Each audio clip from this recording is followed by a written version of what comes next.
Hi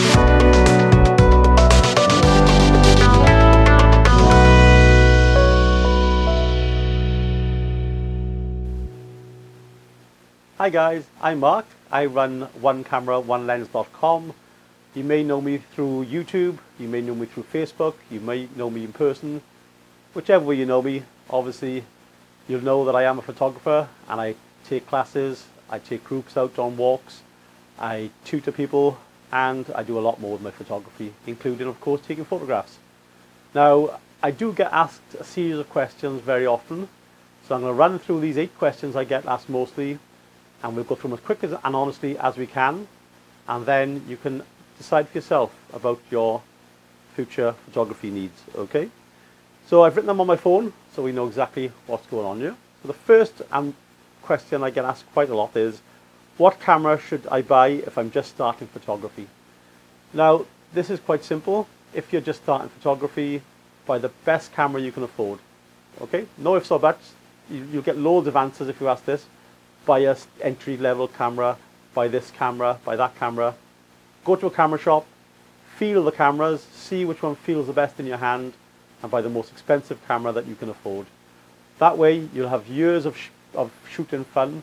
You'll have the best camera with the best possibilities to start with, and that in itself will give you the added benefit of feeling that you want to achieve more with your camera. That's it. No hard or no other questions to that. No answer to that, just simply get the best camera that you can afford. The next question we always see constantly, should you shoot RAW or JPEG? Now if, like me, you shoot RAW and JPEG, you know the answer to this. That's it, shoot RAW and JPEG. As simple as that. If you shoot both, you get the benefits of RAW files and you get the benefits of the JPEG.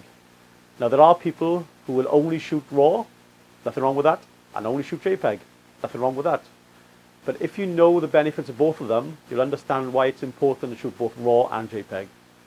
You'll have the RAW file, which you can edit. They have a lot more latitude to work with, and therefore you'll have those and you can do your main editing with those.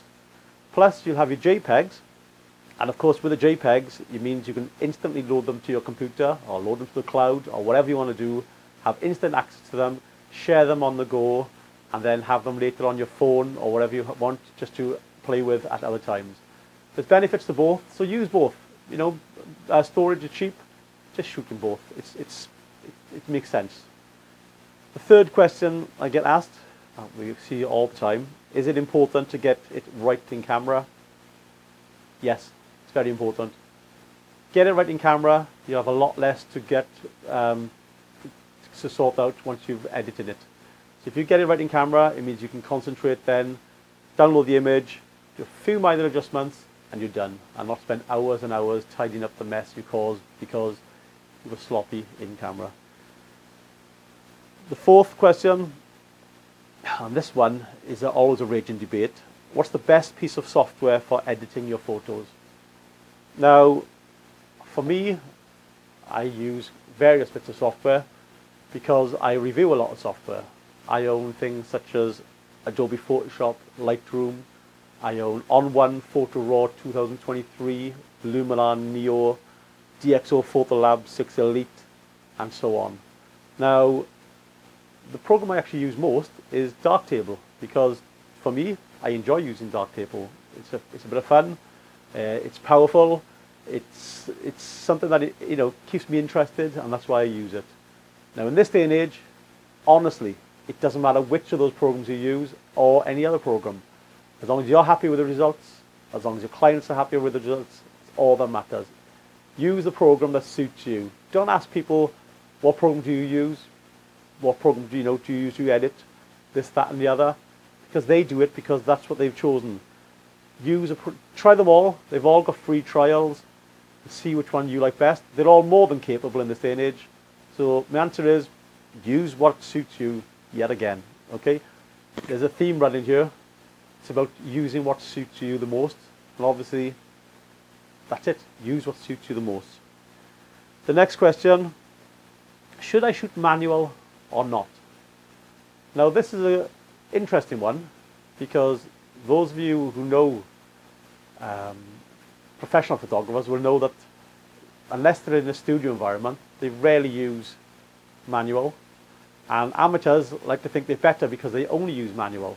So my advice is, and it's the way I teach as well, is learn how to use your camera manually, and once you understand the camera and how it works, use the mode that suits you best, and in that case 90+% of the time that is aperture priority mode. So when I go out on a shoot, I'm almost always in aperture priority mode. If I'm in the house as I am now, I'm on manual. If I'm in the studio, I'm on manual. If I'm trying to slow down water, I'm on manual.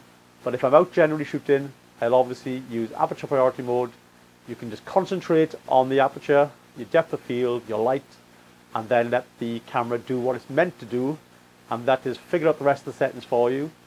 Because the more you think about settings, the less chance you'll get of taking that perfect photograph. So concentrate on just the composition, and that is the main thing. The camera should just be a little afterthought. You shouldn't be thinking about your camera. You should just be pointing, getting the composition you want, and shooting, and that's all that's important. So use again what suits you. Try the different modes: aperture priority mode, shutter priority mode, but obviously use manual if you want to use manual. There's no right or wrong, and that again is with photography. There is no right or wrong.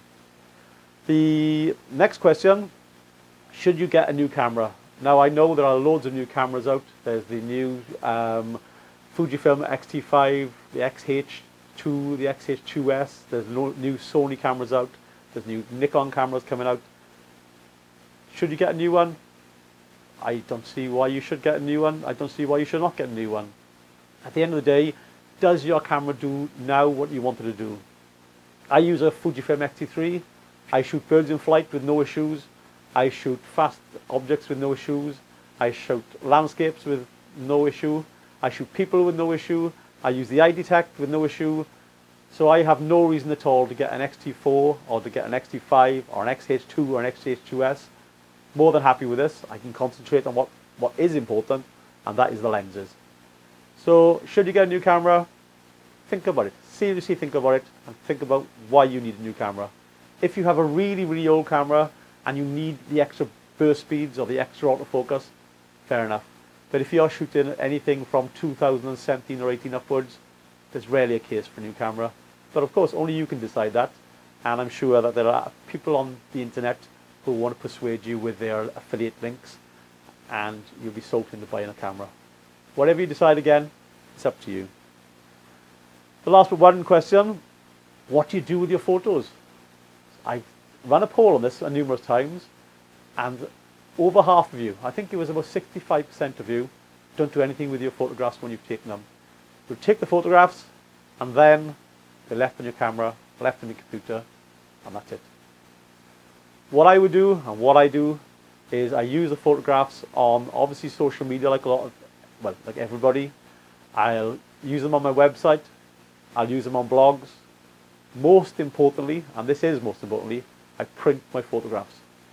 Printing is the most important part of photography, okay? So that leads us right up to the next question, which is, should you buy a printer? Yes, buy a printer. Buy a printer. That is important with photography, okay? So get yourself a printer. You don't have to buy the most expensive printer. You don't have to buy the most or cheapest printer. Just buy a printer that suits your budget and print your images. Even if they're just 6x4s, little images, print them, because when they are in print, they look totally different, and you can see how your photography is. When you're on a screen, every screen you look at gives you a different image. But with a photograph, you'll see exactly what they're supposed to look like. And that is it. 8 questions. I ran through them very quickly because I know, time is money, and a lot of you don't like sitting down here watching long videos. So I hope at least some of those have been useful for you. Don't forget to like, subscribe and comment and the rest of it. I'll be back soon with another dark table video. I'll be back soon with another video from one of our meets. And next year, this channel will be up and running much more than it is now. And hopefully you can join me and come back for more. Thank you for your time. Until next time, goodbye.